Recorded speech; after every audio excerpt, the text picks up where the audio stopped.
السلام علیکم خواتین و حضرات، آج کی تازہ ترین خبروں کے ساتھ پروگرام بات سے بات کا میزبان میاں اکبر علی آپ کی خدمت میں حاضر ہے۔ بڑی خبر آپ کو دینے جا رہا ہوں جو کہ میں نے آج سے چند دن پہلے 19 اکتوبر بروز ہفتہ آپ کو خبر بریک کی تھی کہ جسٹس یحییٰ چیف جسٹس نامزد ہونے جا رہے ہیں۔ یہ خبر آج سچ ثابت ہوئی۔ آج تمام میڈیا کے اندر اس بات کی تصدیق کر دی گئی کہ جسٹس یحییٰ کو چیف جسٹس نامزد کر دیا گیا ہے۔ خواتین و حضرات، بڑی خبر بریک کر رہا ہوں آپ کے ساتھ، جسٹس یحییٰ چیف جسٹس نامزد ہو گئے ہیں۔ میں آپ کو یہ بھی بتا رہا ہوں کہ یہ خبر ہم آپ سے 19 اکتوبر کو پہلے سے ہی بریک کر چکے ہیں۔ خواتین و حضرات، بڑی خبر ہے، جسٹس یحییٰ چیف جسٹس نامزد ہو گئے ہیں۔ خصوصی پارلیمانی کمیٹی نے وزیر اعظم کو نام ارسال کر دیا۔ 2/3 اکثریت سے فیصلہ، ایک ووٹ صرف مخالفت میں آیا اور جسٹس یحییٰ جو ہے ان کو نامزد کر دیا گیا۔ ان کا یہ کہنا تھا کہ میرا اندازہ ہے کہ یحییٰ آفریدی نامزدگی قبول کر لیں گے۔ جسٹس منیب کے نام پر غور ہوا۔ خواجہ آصف کی طرف سے بھی یہ بیان آیا جس میں جسٹس یحییٰ سپریم کورٹ گروپنگ میں غیر جانبدار رہے۔ میں آپ کو یہ بھی خواتین و حضرات بتاتا چلوں، جسٹس یحییٰ اس سے پہلے سابق وزیر اعظم ذوالفقار علی بھٹو کی بربریت میں کے بینچ میں بھی شامل رہے ہیں۔ 12 رکنی کمیٹی ان کیمرہ اجلاس، طویل بحث سنی گئی۔ اتحاد کونسل کے 3 ارکان کا بائیکاٹ، بنانے کے لیے 4 رکنی وفد کی کوششیں بھی ناکام ثابت ہوئیں۔ خواتین و حضرات، جسٹس یحییٰ کے بارے میں بتایا جاتا ہے کہ نہایت ایماندار اور انصاف پسند شخصیت ہے۔ ہمیں یہ توقع کی جا رہی ہے کہ عدالتی وقار اور عدالتی فیصلے جلد سے جلد ان کی سربراہی میں ہوں گے اور انصاف اور اصولوں کی بنیاد پر فیصلے کیے جائیں گے۔ اس سے پہلے جسٹس فائز عیسیٰ کا رول جو ہے وہ متنازع رہا، ان پر بہت ساری پارٹیز کے اعتراضات رہے۔ امید کی جاتی ہے کہ جسٹس یحییٰ جو ہے وہ اس قسم کی شکایات کا ازالہ کریں گے۔ میں یہ بھی بتاتا چلوں کہ مخصوص نشستیں ججز نے حتمی فیصلہ دیا، نہ ان پر عمل درآمد کے پابند ہیں۔ توہین عدالت نہیں ہو سکتی۔ جسٹس فائز عیسیٰ، جسٹس مندوخیل کا بیان سامنے آیا جس میں انہوں نے کہا کہ پی ٹی آئی کا دعویٰ نہیں تھا کہ آزاد امیدوار ان کے ارکان ہیں اور اکثریتی فیصلے میں بنیادی چیزوں کو نظر انداز کیا گیا۔ ایسا لگتا ہے کہ 8 ججز نے اپنی الگ عدالت بنا لی، 2 ججز کا اقلیتی فیصلہ جاری۔ اسی طرح خواتین و حضرات، 12 جولائی کا مختصر اور 23 ستمبر کا تفصیلی فیصلہ، 14 ستمبر اور 18 اکتوبر کی وضاحتی آئینی غلطیوں سے بھرپور ہے۔ امید ہے اکثریتی ججز انہیں درست کریں گے۔ سپریم کورٹ کی طرف سے یہ بڑا بیان سامنے آیا ہے۔ میرے ساتھ آپ ایک شخصیت کو دیکھ رہے ہیں جو کہ رانا نوید صاحب ہیں، سینئر دانشور اور تجزیہ کار ہیں۔ میں آج اس وقت ملک کے اندر جو عدالتی سسٹم کے اندر جو تبدیلیاں ہو رہی ہیں اس پر یہ گہری نظر رکھتے ہیں۔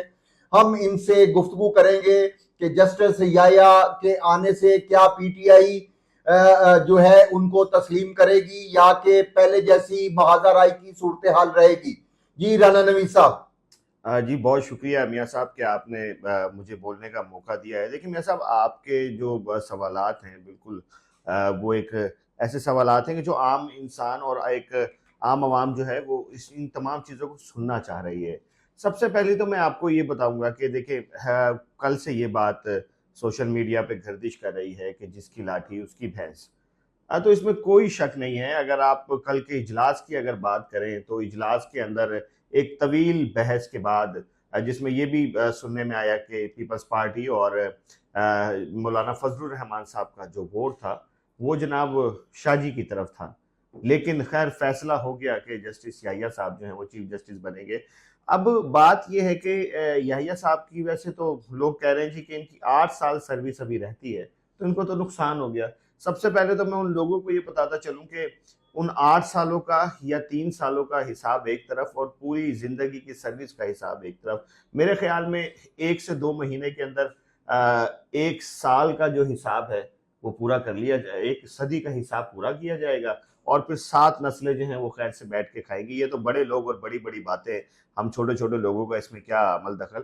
لیکن سر میں آپ کو یہ بتاؤں کہ جو یہ ہماری جو آئینی ترمیم ہوئی ہے، کیا آپ سمجھتے ہیں اس ترمیم کے ہونے کے بعد عدالتی نظام کی کوئی وقت رہی ہے؟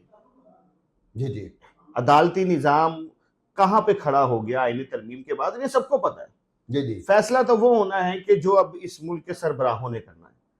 لیکن ران صاحب اس پہ وزیر اعظم کا جو بیان آیا ہے، ان کا یہ کہنا ہے کہ 26ویں ترمیم کی منظوری کی صورت میں ترقی، خوشحالی اور استحکام کے لیے یہ بہت ضروری تھا.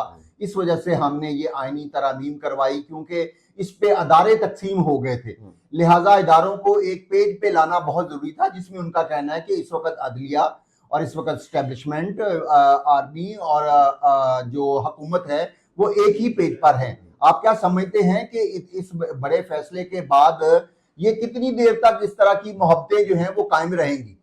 سر بات یہ ہے کہ یہ ساری کی ساری چیزیں نا آپ کے مفاد پہ آ کے اور ختم ہو جاتی ہیں. جب تک آپ کے مفاد ہوتے ہیں تب تک یہ تمام چیزیں چلتی ہیں. اس کے بعد تو کون اور میں کون، یہی پی ایم ایل این ہے، یہی پی ٹی آئی کھڑی ہے، یہی آپ کے سامنے پیپلز پارٹی کھڑی ہے.